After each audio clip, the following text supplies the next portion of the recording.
Let's talk about how my cosmetic procedures have affected my authenticity.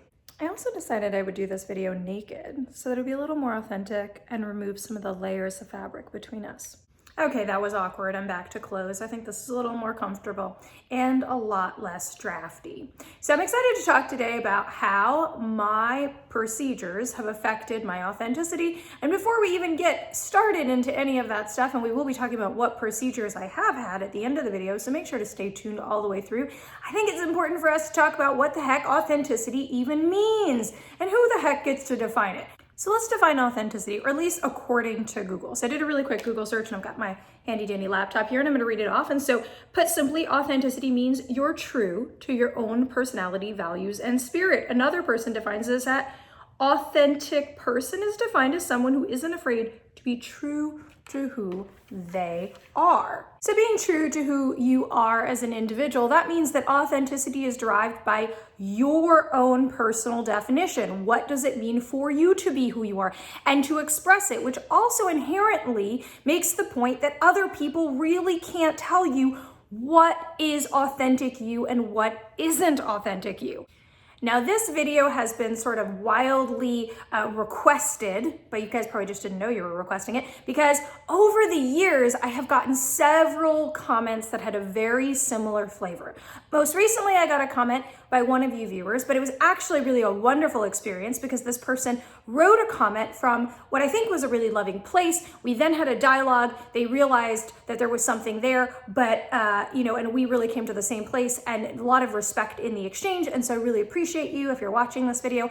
However, a lot of people have also made these comments to me over the years and it just felt like it was time to talk about it. Now, so the comments that I've gotten are something along the lines of, I really miss your more authentic self when you didn't have X procedures, which I'm curious to know what procedures you guys think that I have had, which we'll talk about at the end of the video again. You were more authentic. It was more authentically you. Okay. Well, let me let you in on a little secret also, guys. For those of you guys that have been watching me for years and years and you're wondering about this transition through authenticity, I don't know if you know this, but when we first started our business, I was in a very, very difficult place. We were extremely poor. We were extremely stressed and we were very, very scared and life was really difficult. So when you think about authenticity, and I think about it as like big divine self-expression, that really wasn't all there because life was really restrictive and really, really scary. So when I look at myself now and think about the authenticity that I've embodied now, it just completely eclipses anything that I was experiencing at the time that I started. And I really want to say this to you guys, so lean in and listen carefully. And I don't mean this to offend anybody, but you really do have to ask yourself what your sort of judgment and ideas are about people, because there's a projection happening. So some of you guys, not all of you, but some of you attached to me at that point and felt that I was more authentic at that point because you resonated with where I was in my journey. That means that maybe you were in a place of a lot of fear and a lot of poverty and a lot of limitation also in that place. And so that felt more connected and more real to you. And then as somebody moves and shifts out of those places, if you are not sharing that place with them, it might feel more distant. Right? And I know that was like, ouch for some of you guys, right? But really thinking about how do we get to tell another person where their authenticity really lies? And let's just call this out before it even gets any further in this process. If you're just holier than thou and you're on here and you're just like, cannot wait to get into that keyboard and write some really derogatory stuff, just stop yourself. Lean into the video a little more, take some breaths and allow yourself to expand in, right? I'm really expecting people to come into this space and really get something new. And I'm also expecting some people to come in here and totally miss the message and then inherently comment in the exact way that this whole message is defined to help you move away from. So just don't even do it. You also have to ask yourself, why is my expression challenging your reality to the point that it creates discomfort?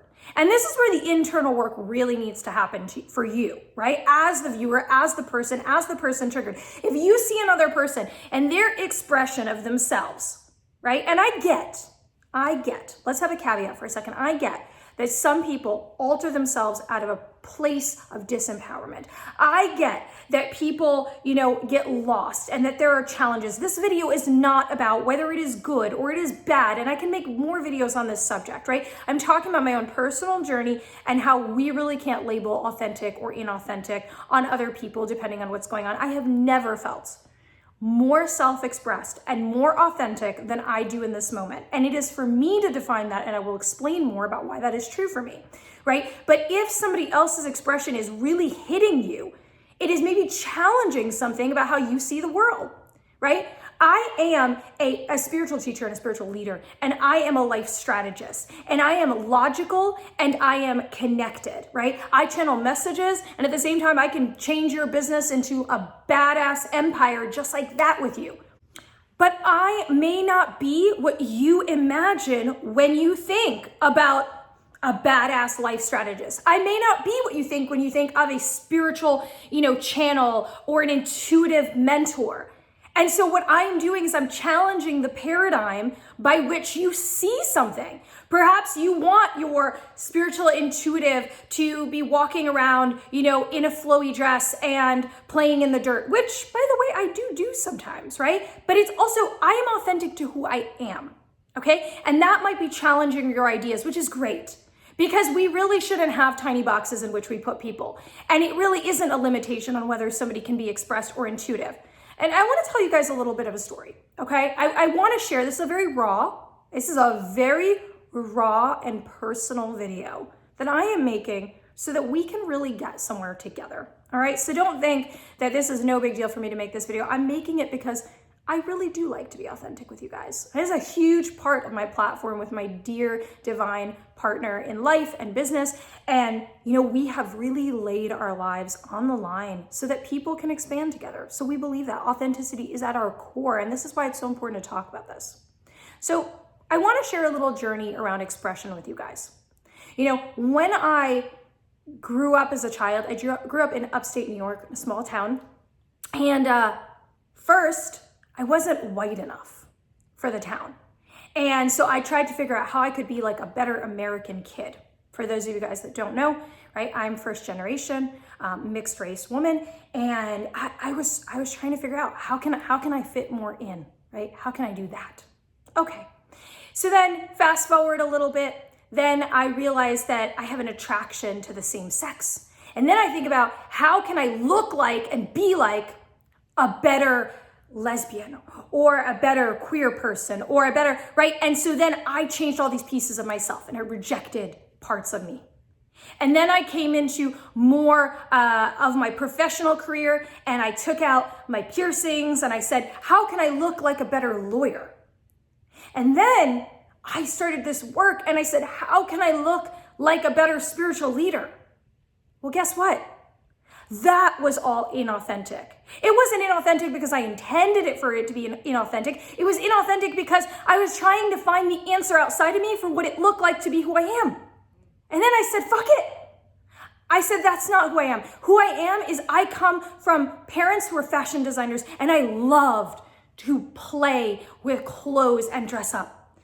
Who I am is I come from playing with paint since I was a little kid, and I love to wear makeup and I love to get tattoos because it feels like I'm drawing and playing with myself.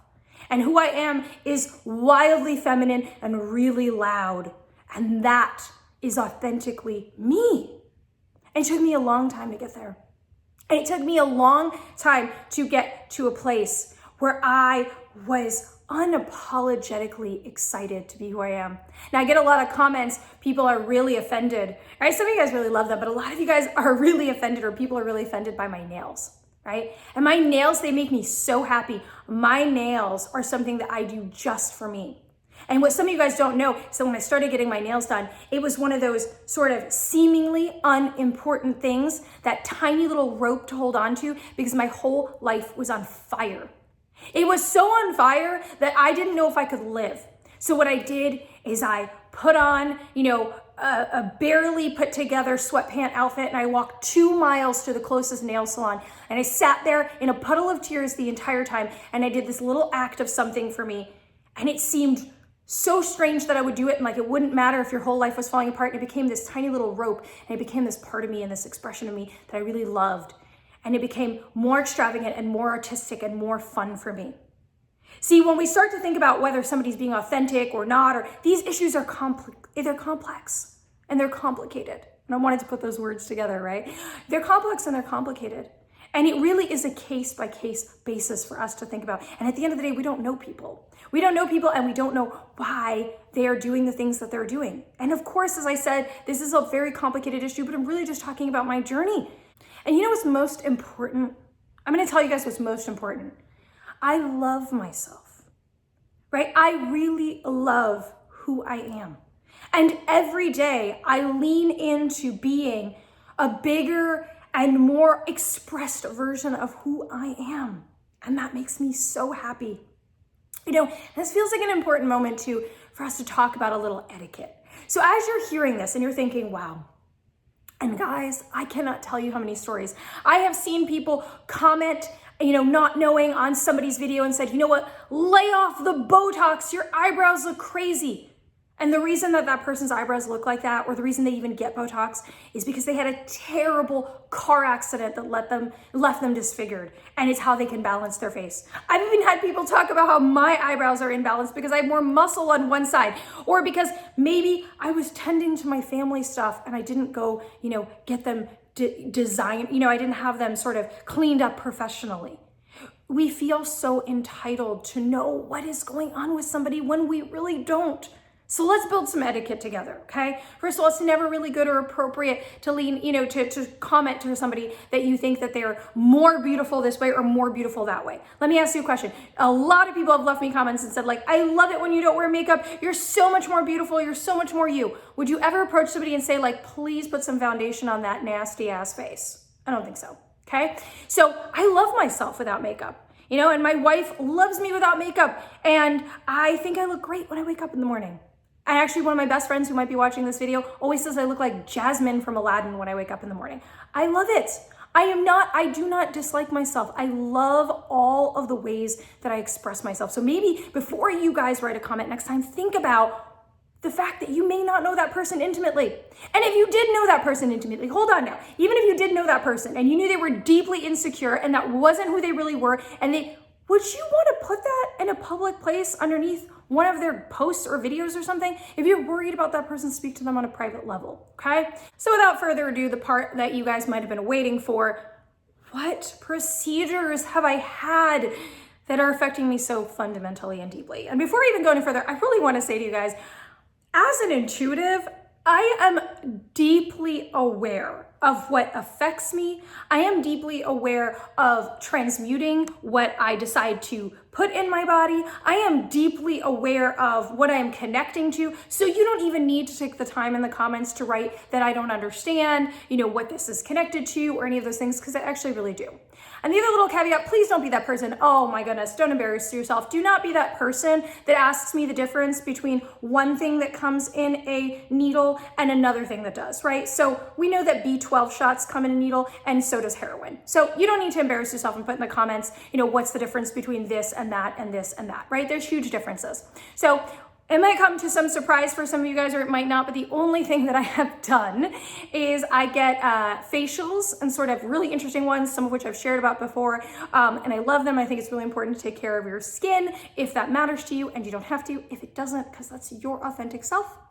And I have had hyaluronic filler in my lips. I am not apologetic for that. I really do love it. It works for me. It doesn't have to work for you. And that's the beautiful part of life. Now, hyaluronic acid is naturally occurring, and it isn't, and at the same time, if it's not a fit for you, it's totally fine. So these are my authentic cheeks. These are my authentic eyebrows. I know some of you guys think that I have had my eyebrows done. I don't have Botox in my face, and that's it. And I really like a filter here and there. So I'll use a filter, and if you guys don't know how filters work, it tells you it's using a filter, sometimes on TikTok or Reels, and they're fun and you guys can play with it. And do I know if I'll get more stuff in the future in my life? I do not. And I also don't feel that at any point that is going to affect who I am or how I express myself. So I hope that this video was really helpful for you guys. I hope it helps you to understand a little bit more about who I am, and I hope it really makes you rethink the concept of authenticity